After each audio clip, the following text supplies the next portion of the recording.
ba? Kung dili ba sama sa madunga nagatug mo sa bato? Matod pa sa Ginoo, ang akong pulong dili ba ingon sa kalayo. So kung atong lawas sa kinahanglan og kainit, kinahanglan og kalayo, ang espiritu maghihapon. Kay dunay panahon kung way kainit, mabugnaw ang espiritu. Muna nga daghan ang mga bugnaw. Ano man, wa naman magtagad sa pulong sa Dios. Pero kung kanunay kang magtagad, kanunay kang may kainit. Ang imong espiritu kanunay may kainit. Katapusan, nakinahanglan kita kasilungan na atay balay. Kung pasabot nga, sa shelter na mo kompleto. So, di atay Pinoy-anan, atay balay, atay kasilungan. Ang espiritu, magkinahanglan gihapon. Isaiah, Salmo, 57, versikulo 1. Yeah.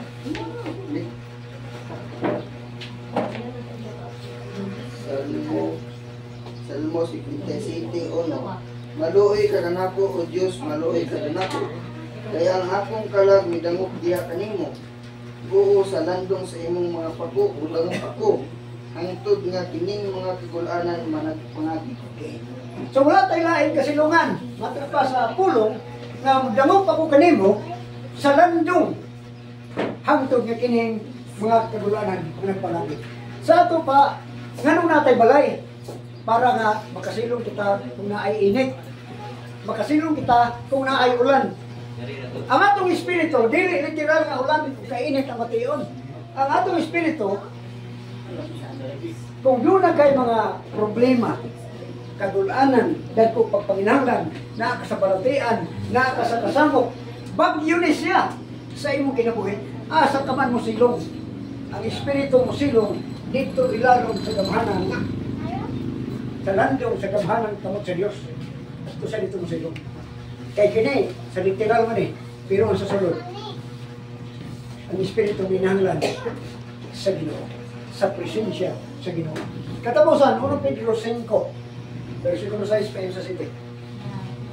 Busa, magmapainom sanong kumo sa imong pagwalimon sa ilalom sa gamanan ni kamot sa Dios. Aron kumo, ikatuboy niya sa ibugayod ng panahon.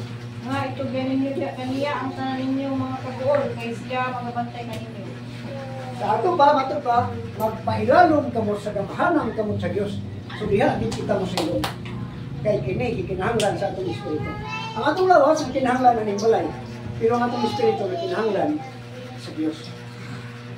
Iyon niya na ang pulong sa Dios. Buhi siya na naglihok ng gamahanan nga mahain pa sa espadang Resula. Kinahanglan kita mo tuo o mudawat. Aron ang atong kinabuhi, ana at kanunay, ilalong sa gamahanan kamo sa Dios. Aron nga kita makalinggawas sa bisan unsa nga mga kasakitan. Umatid pa sa Salmo, hangtod na kinintuluanan, managpangat. Dili firmamente, muagi na pero kinahanglan mo silong ka dito sa isaktong silunganan. Kaya kung dili ka mo silong, kining kagulanan, dili yung iwa. Naigo ka man. Kinahanglan ka mo silong, kaya bisan unsa ka kusog sa bagyo, naabili siya pagluna. Bisan unsa ka kusog sa hangin, doon na ni siya pagluna. Bisan unsa kadako sa imong problema, naabili kasulbanan. Kinahanglan kita mudango sa tinubdan sa maong kasulbanan. Walay lain gawas sa Dios.